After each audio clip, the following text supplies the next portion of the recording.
Prove that the pedal triangle of an equilateral triangle is also an equilateral triangle। तो pedal triangle क्या है? किसी भी triangle के तीनों मिड पॉइंट्स ज्वाइन करके ट्रायंगल के अंदर में जो छोटा ट्रायंगल होते हैं इसको कहते हैं pedal triangle। ठीक है, तो यहाँ देखिए prove that the pedal triangle of an equilateral triangle। equilateral triangle मतलब तीनों साइड बराबर है। मान लीजिए ये है एक equilateral triangle A B C है और इसकी तीनों साइड्स बराबर है। तो pedal triangle क्या है? ये जो तीन साइड है तीनों साइड्स की जो मिड पॉइंट्स होते हैं इन मिड पॉइंट्स को ज्वाइन करने से जो ट्रायंगल आएगी ना इस ट्रायंगल को कहते हैं पेडल ट्रायंगल। तो यहाँ जो ट्रायंगल हो रही है ना अंदर में इसको कहते हैं पेडल ट्रायंगल। ठीक है, तो इसको मान लेता हूँ A B C P Q R ऐसे ही लेना ना। तो देखिए सोल्यूशन में यहाँ लेट करनी पड़ेगी। Let P Q R be the pedal triangle of equilateral triangle A B C। तो ये जो P Q R है ये A B C की पेडल ट्रायंगल। अब देखिए to prove P Q R is an equilateral triangle. That is equilateral triangle मतलब क्या है? P Q Q R और R P बराबर है। तो P Q R is equilateral triangle that is P Q is equal to Q R is equal to R P। तो अगर हमने ये तीनों side P Q Q R और R P बराबर दिखा दिया ना तो ये ट्रायंगल हम कह सकते हैं कि इक्विलेटरल है। इक्विलेटरल ट्रायंगल की खासियत तो वही है ना, तीनों साइड बराबर हो गए। अब देखिए P Q R ये तीनों पॉइंट्स क्या है?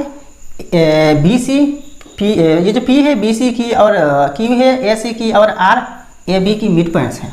तो P Q and R are the mid points of B C C A and A B respectively. ठीक है, अच्छा आपको क्लास 9 जनरल मैथ्स में क्लास 9 की जनरल मैथ्स में चैप्टर नंबर 8 क्वाड्रेटर्स तो एक्सरसाइज 8.2 में एक थ्योरम आपको मिल जाएगी मिड पॉइंट्स थ्योरम। तो मिड पॉइंट थ्योरम क्या कहते हैं? The line segment joining the mid point of a the two sides of a triangle is parallel and half of the third side. तो ये थ्योरम यहाँ लिखने पड़ेगी।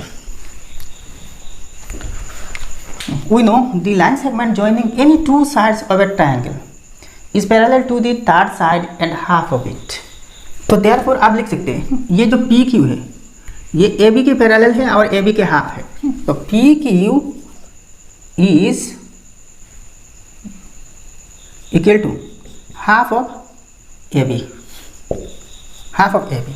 अच्छा दूसरी एक चीज़ देखिए पी क्यू ये ए बी के पैरेलल भी है लेकिन हमें यहाँ पैरेलल दिखाने की कोई ज़रूरत नहीं। पैरेलल से हमें यहाँ कोई मतलब नहीं, हमें ये जो हाफ है इससे मतलब है। तो P Q is equal to half of A B. ठीक है, दूसरी देखिए ये जो क्यू आर है ये हाफ ऑफ बी सी है।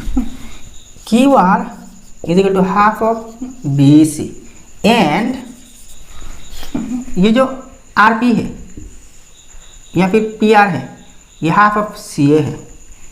तो R P is equal to half of A C, R P is equal to half of A C. ठीक है, अच्छा अब देखिए now A B is equal to A B is equal to B C is equal to C A. A B is equal to B C is equal to A C या फिर C A, क्योंकि यहाँ bracket में लिखना A B C is triangle A B C is equilateral D C. आप देखिए ये तो एक इक्वेशन है ना, तो किसी भी इक्वेशन को हम किसी भी नंबर से मल्टीप्लाई कर सकते हैं और डिवाइड भी दे सकते हैं। ठीक है, तो वैल्यू बराबर रखते हैं तो ए बी को हम हाफ ऑफ ए बी लिख सकते हैं। तो मतलब ये जो तीनों साइड्स है तीनों में हाफ इंटू कर देते हैं। तो half of A B is equal to half of B C is equal to half of A सी।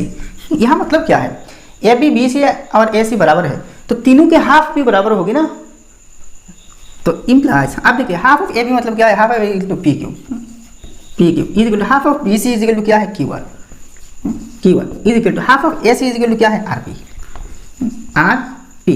तो देखिए P Q Q R R P ये तो हमें प्रूव करनी थी ना, तो हमने प्रूव कर दिया। तो देयरफॉर आप कह सकते हैं कि P Q R is an equilateral triangle. तो हो गया, प्रूव हो गया, हेंस प्रूव्ड।